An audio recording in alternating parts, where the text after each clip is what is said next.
இன்டர்நெட்டில் ஆபாச வீடியோக்கள், ஆபாச படங்கள், இந்த மாதிரியான விஷயங்கள்லாம் எப்படி அப்லோட் ஆகுது, யார் இதை பண்ணுறா, என்னைக்காவது யோசிச்சு பார்த்துருக்கீங்களா? இப்போ நம்ம கையில் இருக்க மொபைலில் நம்ம எடுக்கிற ஒரு ஃபோட்டோ எப்படி நெட்டில் வருது, என்ன காரணத்துக்கான நெட்டில் வருது, இந்த நெட்டில் அப்லோட் பண்ணுறது யார் அப்படின்னு பார்க்கும்போது இது எல்லாமே நம்மளுக்குள்ளேயே நம்மளுக்கு தெரியாமல் நடந்துக்கிற விஷயம்தான். ஒரு சிலர் காதலர்கள், அதாவது லவர்ஸ், அவங்க என்ன பண்ணுவாங்கன்னா தனிமையில் இருக்கும்போது எடுக்கிற ஃபோட்டோஸு, அது போக வீடியோஸ், இதெல்லாம் வந்து தன்னுடைய அனுபவத்தை திரும்ப திரும்ப பார்த்து சந்தோஷப்பட்டுக்கிறதுக்காக வச்சுருப்பாங்க. அந்த மாதிரியான ஃபோட்டோஸ், வீடியோஸ்கள் எப்படி நெட்டுக்கு வருது? ஒன்று. ரெண்டாவது, அவங்களுக்குள்ள சண்டை ஏற்பட்டதுக்கப்புறம் அவங்க வச்சிருந்த ஃபோட்டோஸை அவங்க டெலீட் பண்ணுறாங்க. அப்படி இருந்தாலும் ஏன் நெட்டில் வருது? ரெண்டு. அதுக்கப்புறம் பார்த்தீங்கன்னா, இல்லாத ஒரு ஃபோட்டோ, நம்ம எடுக்கிற ஒரு ஃபோட்டோவை மார்பிங் பண்ணி யார் நெட்டில் போடுறா, இந்த மாதிரியான விஷயங்கள். இதெல்லாம் யாருமே என்றைக்குமே நம்ம யோசிக்கிறதே கிடையாது. இதுக்கெல்லாம் காரணம் யாருன்னு கேட்குறீங்கன்னா, நம்ம கையில் இருக்க இந்த செல்ஃபோன். இந்த செல்ஃபோன் என்ன பண்ணுது? நம்ம எடுக்கிற எல்லாத்தையுமே உள்ளே வச்சுக்கிட்டே இருக்கும்.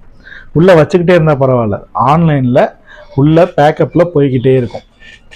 ஸோ நம்ம என்னைக்காவது ஒரு நாள் ஒரு ஃபோட்டோஸ், வீடியோஸ், அது தவிர நம்ம ரொம்ப இன்டர்னலாக எடுத்து வச்சுருக்க வீடியோக்கள், இந்த மாதிரியான விஷயங்களை வந்து நம்ம ஃபோனில் எடுத்துக்கிறது எல்லாருமே பார்த்தீங்கன்னா ட்ரைவில் போய் சேவ் ஆகும். Google drive, Google photos, Google videos, இந்த மாதிரியான ஆப்ஷன்ஸில் உள்ள போய் சேவ் ஆகிரும். இந்த சேவ் ஆகிறது ஃபுல்லாக எப்படி ரெக்கவரி பண்ணுறது, எப்படி எடுக்கிறது, இதெல்லாம் பார்த்துருப்பீங்க. அதுக்கு காரணம் மெயில் அக்கௌண்ட். ஒரு மொபைல் நம்பரும் ஒரு மெயில் அக்கௌண்ட்டும் லிங்க் ஆயிடுச்சு அப்படின்னா நீங்கள் எடுக்கிற ஃபோட்டோஸ் ஃபுல்லுமே இந்த மெயில் அக்கௌண்ட்டில் போய் சேவ் ஆகிக்கிட்டே இருக்கும்.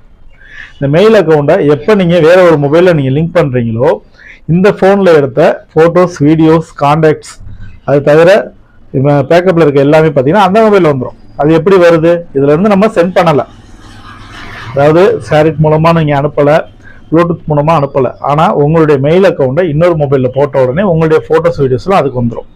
இது பெரும்பாலான ஆளுகளுக்கு வந்து தெரிஞ்சிருக்கும், ஒரு சிலருக்கு வந்து தெரியாமல் இருக்கலாம். இதெல்லாம் எப்படி வருது அப்படின்னு பார்த்தீங்கன்னா, இது எல்லாமே டிரைவ் ஆப்ஷன்ஸ். என்னன்னு பார்த்தீங்கன்னா, நம்ம எடுக்கிற ஃபோட்டோஸ், வீடியோஸ் நம்ம பார்க்கறது மட்டும்தான் நம்ம கிட்ட இருக்கும். நம்மளுடைய பார்க்குற அந்த வீடியோஸ், ஃபோட்டோஸோட ஃபுல் பேக்கப் பார்த்தீங்கன்னா இன்டர்நெட்டில் இருக்கும். இந்த இன்டர்நெட்ன்றது கடல் மாதிரி. இருக்க எல்லா குப்பையும் கொண்டு போய் கடலுக்குள்ள கொட்டுற மாதிரி நீங்கள், நான், நம்ம கூட இருக்கவங்க, நம்மளை சுற்றி இருக்கவங்க, சொந்தக்காரங்க, பந்தக்காரங்க இருக்கிற எல்லா ஃபோட்டோஸுமே இந்த இன்டர்நெட்டுக்குள்ளே தான் இருக்குது. இந்த இன்டர்நெட்டுக்குள்ளே போனதுக்கப்புறம் என்ன ஆகுது அப்படின்னா, இந்த இன்டர்நெட்டில் நம்ம யூஸ் பண்ணுற ஆப்ஷன் என்னன்னு கேட்டிங்கன்னா, மெயில் அக்கௌண்ட், ஃபோன் பாஸ்வேர்டு. இந்த மூணு, அதாவது ஃபோன் நம்பர், மெயில் அக்கௌண்ட், அதோட பாஸ்வேர்டு. ஒரு சிலர் என்ன பண்ணுவாங்கன்னா, தன்னுடைய மொபைல் அக்கௌண்ட்டை, அதாவது மெயில் அக்கௌண்ட்டை எங்கேயாவது போகிற இடத்துல பார்த்துருப்பீங்க, சின்ன பாக்ஸ் மாதிரி வச்சுருப்பான். அதில் வந்து குழுக்களில் தேர்ந்தெடுக்கிறோம், உங்களுக்கு வந்து ஃப்ளைட் டிக்கெட்டு, அப்படி இல்லைன்னா ஏதாவது ஒரு காம்ப்ளிமெண்ட்டாக உங்களுக்கு ஆஃபர் கிடைக்கும், ஸோ அந்த குழுக்களில் வந்து நீங்கள் பங்கெடுத்துக்கலாம் அப்படின்னு சொல்லிட்டு ஒரு போர்டு வச்சு உட்காந்துருப்பாங்க. நம்மளுக்கு என்ன பண்ணுவோம்? ஓசினாத்தான் பின்னாடினாலுமே பின்னாடியே போயிடுவோமே. டக்குன்னு என்ன பண்ணுவோம்? அந்த கார்டை எடுப்போம், நம்ம ஃபோன் நம்பர் எழுதுவோம், மெயில் அக்கௌண்ட் எழுதுவோம், தூக்கி அந்த பாக்ஸ்குள்ளே போட்டு வெளியில் வந்துடுவோம். நம்ம பாக்ஸ்குள்ளே போட்டு வெளியே வந்ததுக்கப்புறம் தான் விஷயம் ஆரம்பிக்கும். அந்த பாக்ஸ்குள்ளே போட்ட உங்களுடைய டீட்டெயில் இருக்குது பார்த்தீங்கன்னா, அந்த டேட்டா பேஸ், அந்த டேட்டா பேஸை வாங்குறதுக்குன்னு ஒரு குரூப் இருக்கும். உங்களுக்கு லோன் வேணுமான்னு கேட்குறவன், அதுக்கப்புறம் காரு, உங்கள்கிட்ட கார் இருக்கா சார், காருக்கு வந்து சர்வீஸ்க்கு நாங்கள் வரோன்னு கேட்குறவன், நீங்கள் இந்த நெட்ஒர்க்கில் இருந்து ரீசார்ஜ் பண்ணாமல் இருக்கீங்க, நெட்டு மாற்றுறீங்களான்னு கேட்குறவன், டிடிஹெச் வேணுமான்னு கேட்குறவன், அது போக உங்களுக்கு நகை ஆஃபர் இருக்குது, அது இதுன்னு கூப்பிட்டுக்கிட்டே இருப்பான். உங்களுக்கு கிரெடிட் கார்டு வேணுமா, அது தவிர பார்த்தீங்கன்னா பைக் லோன் சேங்ஷன் ஆகிருக்கு, லோன் தனியாக சேங்ஷன் ஆகிருக்கு, நீங்கள் 2 லட்ச ரூபாய்க்கு லோன் வாங்கிக்கலாம் எங்ககிட்ட, பர்சனல் லோன் வந்துருக்கு, நகை லோனுக்கு வந்து உங்களுக்கு வட்டி கம்மியாக இருக்குது. இந்த கால்ஸ் எல்லாம் எங்கேருந்து வருதுன்னு பார்த்தீங்கன்னா, நீங்கள் கொடுக்குறீங்களா டேட்டா பேஸ், இது ஃபுல்லுமே கலெக்ஷன் பண்ணி வச்சுருப்பாங்க. இந்த டேட்டா பேஸை வந்து ஒரு அமௌண்ட்டுக்கு சேல் பண்ணுவாங்க. அதாவது 1000 database, 1000 numbers, 1000 mail account இருந்தது அப்படின்னா, இந்த 1000 மெயில் அக்கௌண்ட்டுக்கும் 1000 நம்பருக்கும் ஒரு அமௌண்ட்டு அப்படின்னு சொல்லிட்டு வெளியில் இருக்க இந்த இல்லீகலாக இருக்க ஆஃபீஸ்களுக்கு சேல் ஆகும். அதுக்கு வந்து என்னென்னா, டெலிகாலர் வச்சுருப்பாங்க, அவங்க தான் உங்களுக்கு கால் பண்ணி இந்த மாதிரி ஆப்ஷன்ஸ்லாம் பேசுகிறது. இது ஒரு பக்கம். இன்னும் அதையும் தாண்டி பிளாக் மார்க்கெட்டுன்னு ஒன்று இருக்கும். நீங்கள் கூகுளில் போனீங்கன்னா பிளாக் மார்க்கெட்னா அது நிறையா இருக்குது. அந்த பிளாக் மார்க்கெட் என்ன பண்ணுன்னா, இந்த பிளாக்மெயில்ஸு, அது போக இந்த மார்பிங் வீடியோஸு, மார்பிங் ஃபோட்டோஸு, இதெல்லாம் க்ரியேட் பண்ணும். இதனால் அவங்களுக்கு என்ன லாபம்னு கேட்டிங்கன்னா, இப்போ உங்களுக்கு வந்து ஒரு நாளைக்கு வந்து 1.5 GB இன்டர்நெட் கனெக்ஷன், உங்களுக்கு வந்து இன்டர்நெட் வந்து 1.5 GB இருக்கு. இந்த 1.5 GB நீங்க என்ன பயன்படுத்துறீங்களோ, அதாவது நீங்க எதை பாக்குறீங்களோ அந்த பாக்குற வெப்சைட்டுக்கு வந்து கமிஷன். இப்ப நீங்க ஒரு வெப்சைட்டை பாக்குறீங்க அப்படின்னா, இப்ப சிம்பிளா சொன்னா யூடியூப்ல நீங்க யாருக்கு வீடியோ பாக்குறீங்களோ அவங்களுக்கு வந்து கமிஷன் போகுதுல, அதே மாதிரி எந்த வெப்சைட்ல நீங்க போயிட்டு அந்த வீடியோ போட்டோஸ் பாக்குறீங்களோ அது எவ்வளவு நேரம் பாக்குறீங்களோ அதுக்கேற்ற கமிஷன் அவங்களுக்கு போகும். நீங்க ஷேர் பண்றது, அப்புறம் வந்து பிளே பண்ணி பாக்குறது, இது எல்லாத்துக்குமே ஒரு அமௌண்ட் அவங்களுக்கு. இப்ப இந்த டேட்டா பேஸ் இருக்கு பாத்தீங்களா, இந்த டேட்டா பேஸை வச்சு இவங்க இங்கிட்டு கஸ்டமர்ஸை வந்து பிடிக்க ஆரம்பிச்சிருவாங்க. வேணுன்றப்ப ஒவ்வொரு கால்ஸா அதுல லிங்க் ஆகிட்டே இருக்கும். லோன் வாங்குறவன் லொட்டு வாங்குறவன் எல்லாமே அதுல மாட்டிக்குவோம். அது ஒரு பக்கம். இந்த பிளாக் மார்க்கெட் என்ன பண்ணுன்னா, யாரு அதிகமான ஆபாச படங்கள் பார்க்குறாங்க, யாருடைய மொபைல்ல ஆபாச படங்கள் அதிகமாக இருக்கு, எந்த மாதிரியான விஷயங்கள்ல அடிக்ட் ஆகிருக்காங்க, அது சம்பந்தமான விஷயங்களை அவங்களுக்கு மேற்கொண்டு காட்டி அவங்கள அதை பார்க்க வைக்கிறது. ரெண்டாவது பார்த்தவங்க கிட்ட இருந்து பணம் பிடுங்கிறது. இந்த மாதிரியான விஷயங்கள் வந்து இந்த பிளாக் மார்க்கெட்ல நிறைய நடக்கும். பிளாக் மார்க்கெட்னா 1-2 கிடையாது, அது உலகம் முழுக்க பறந்து எனக்கு அவ்வளவு இருக்கு, சொல்றதுக்கு வெளியில சொல்ல முடியாத அளவுக்கு இருக்கு. இப்ப திரும்பவும் முதல் நான் சொன்ன விஷயத்துக்கு நான் வரேன். நம்ம மொபைல்ல இருக்க போட்டோஸ் எல்லாத்தையுமே எப்படி நெட்ல கொண்டு வராங்க? நம்ம தான் நெட்ல கொண்டு வரோம். பட் அதை என்ன பண்றோம்னா நம்ம டெலிட் பண்றது கிடையாது. டெலிட் பண்றது எதுல பண்றீங்கன்னா மொபைல்ல மட்டும்தான் நீங்க டெலிட் பண்ணுவீங்க. மொபைல்ல டெலிட் பண்ணிட்டீங்கனாலும் கூகுள் போட்டோஸ்ல அது உள்ள இருக்கும். கூகுள் போட்டோஸை நீங்க நிறைய பேர் பார்த்துருக்க மாட்டீங்க. இந்த மேல லோகோ காமிக்கிறேன் பாருங்க, இதுதான் கூகுள் போட்டோஸ். இந்த கூகுள் போட்டோஸ் என்ன பண்ணுன்னா, மொபைலை நீங்க என்னைக்கு ஆன் பண்ணி மெயில் அக்கௌண்ட்டும் பாஸ்வேர்டும் உள்ள போட்டு லிங்க் பண்றீங்களோ அன்னையில இருந்து நீங்க எடுக்கிற எல்லா போட்டோஸும் வீடியோஸையும் பேக்கப் எடுத்து உள்ள போட்டுக்கிட்டே இருக்கும். இது வந்து எப்படின்னு சொன்னீங்கன்னா ஒரு குப்பை தொட்டி பாக்ஸ் மாதிரி தான், போடுறதுக்குள்ள உள்ளதான் இருக்கும். நீங்க வேணாம்னா அதை டெலிட் பண்ணணும். பர்சனலா இருக்கிற போட்டோஸ் வீடியோஸ் எல்லாம் அதுக்குள்ள இருக்கும் பொழுது உங்களுடைய மெயில் அக்கௌண்ட்டையும் ஃபோன் நம்பரையும் வேற ஒரு ஆள்கிட்ட கொடுக்குறீங்க அப்படின்னா, மெயில் அக்கௌண்ட்டுக்கு என்னைக்காவது ஒரு நாள் ஒரு எம்டி மெயிலோ இல்ல வேற ஏதாவது லிங்க் மெயிலோ வந்துருச்சு அப்படின்னா, அது என்ன நீங்க ஓபன் பண்றீங்க, இல்ல ஒரு மெசேஜ் ஓபன் பண்றீங்கன்னா அதுக்கு நீங்க அப்ரூவல் கொடுத்துட்டீங்கன்னு அர்த்தம்.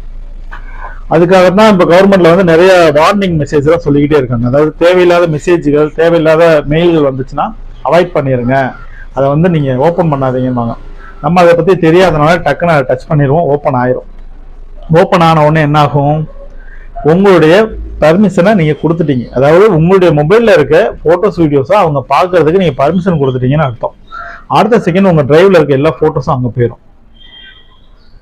அதுக்கப்புறம் அவங்க என்ன பண்ணுவாங்கன்னா, அதுல நீங்க எடுத்து வச்சிருக்க பர்சனல் வீடியோஸ்ல எதுல பணம் பார்க்க முடியும்னு பார்ப்பான். பணம் பார்க்க முடியும்னு தெரிஞ்சிச்சுன்னா தூக்கி நெட்ல போட்டுருவான். இங்கே எல்லாரும் அடிச்சுட்டு கிடக்க வேண்டியதான், இந்த பிள்ளையோட போட்டோ எப்படி அதுல போச்சு, இந்த வீடியோ எப்படி இதுல வந்துச்சு, அந்த மாதிரி. இப்ப நிறைய பேர் என்ன பண்றோம், ஃபேஸ்புக், ட்விட்டர், இன்ஸ்டாகிராம் எல்லாத்துலயும் பொம்பளை பிள்ளையோட போட்டோஸ் வீடியோஸ் நிறைய வந்துகிட்டு தான் இருக்கு.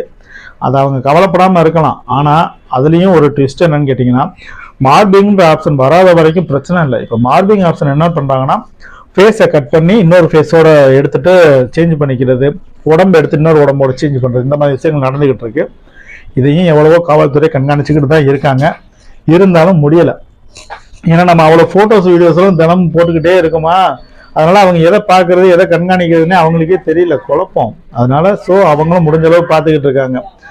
இப்ப இந்த போட்டோஸ் வீடியோஸ் எல்லாம் டெலிட் பண்றதுக்கு நீங்க உங்க சம்பந்தமான யாரோ ஒருத்தருடைய போட்டோஸ் வீடியோஸ் உள்ள பாத்துட்டீங்க அப்படின்னா, உங்களுடைய டிரைவ்ல போய் நீங்க டெலிட் பண்ணிட்டீங்கனாலுமே நெட்ல ஏத்திட்டா அது நெட்ல இருக்கும், இன்டர்நெட்ல இருக்கும்.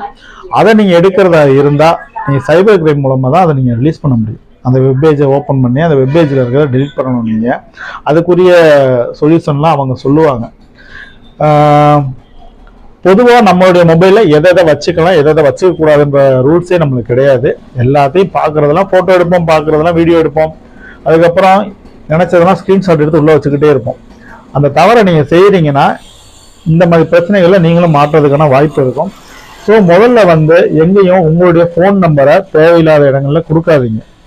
அப்படியே ஃபோன் நம்பரை நீங்கள் கொடுத்தீங்கனாலும் உங்களுடைய மெயில் அக்கௌண்ட்டை கொடுக்காதீங்க.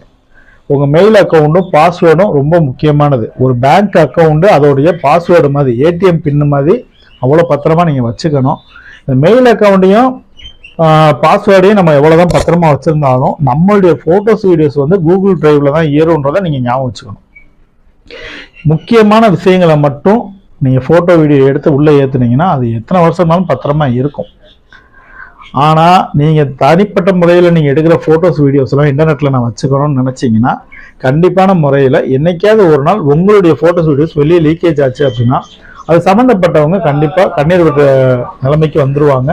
ஸோ இனிமேல் இந்த தவறை செய்யாதீங்க. நம்ம ஃபோனில் இருக்க ஃபோட்டோவை யார் பார்க்க போகிறா, யார் எடுத்து பண்ண போகிறா, நம்ம தான் ஃபோனை வந்து லாக் பண்ணி வச்சுருக்கோமேன்னு நீங்கள் நினைக்கிறீங்க பார்த்தீங்களா? அதுதான் இருக்கிறதுலே உலகத்திலே மிகப்பெரிய முட்டாள்தனம். நீங்கள் மொபைலை லாக் பண்ணியிருந்தாலும் உங்களுடைய மொபைலை கண்காணிக்கிறதுக்கு ஒரு குரூப் இருக்கும். உங்கள் ஃபோனுக்குள்ளே இருக்க ஃபோட்டோஸ் வீடியோஸை அவங்க எப்போனாலும் வாட்ச் பண்ணிகிட்டு இருக்கலாம். என்னுடைய ஃபோனையும் நான் சேர்த்து தான் சொல்கிறேன்.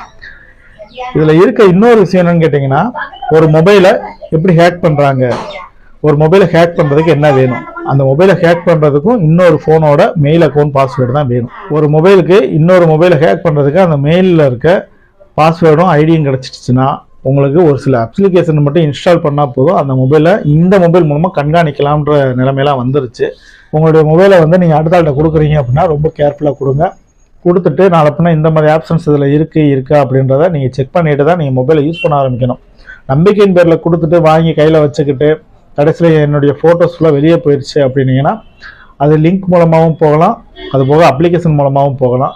ஸோ ரொம்ப கேர்ஃபுல்லாக இருந்துக்கோங்க. ஃபோனில் வந்து ஒரு சில விஷயங்களை தவிர மற்ற எதையும் அவ்வளோ வச்சுக்காதீங்க.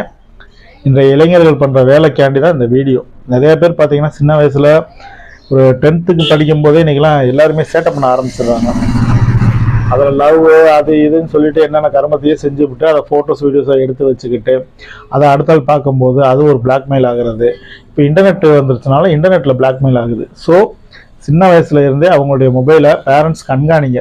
பசங்க என்ன வச்சுருக்காங்க, பிள்ளைங்க என்ன வச்சுருக்காங்க, எந்த வெப்சைட்டுக்குள்ளே போகிறாங்க, எந்த மாதிரியான வெப்சைட்டை உபயோகப்படுத்துகிறாங்க, இதெல்லாம் வந்து பெற்றவங்க நீங்கள் கண்காணிக்கணும், இல்லை வளர்க்குறவங்க கண்காணிக்கணும். மீறிட்டீங்க அப்படின்னா, விட்டுட்டீங்க அப்படின்னா நாளைக்கு எதிர்காலத்தில் என்ன ஒரு தவறு வேணாலும் நடக்கலாம். ஸோ வெப்சைட்டு என்னென்ன வெப்சைட்டை பயன்படுத்தலான்றதை பார்த்து அந்த வெப்சைட்டுக்குள்ளே என்னென்ன தவறான செயல்கள் செய்கிறாங்கன்றதையும் நீங்கள் கண்காணிச்சுக்கணும். ஃபோட்டோஸ் வீடியோஸ் என்னென்ன வச்சுருக்காங்க, எதுக்காக இதெல்லாம் வச்சுருக்காங்கன்றதையும் நீங்கள் கேட்கணும்.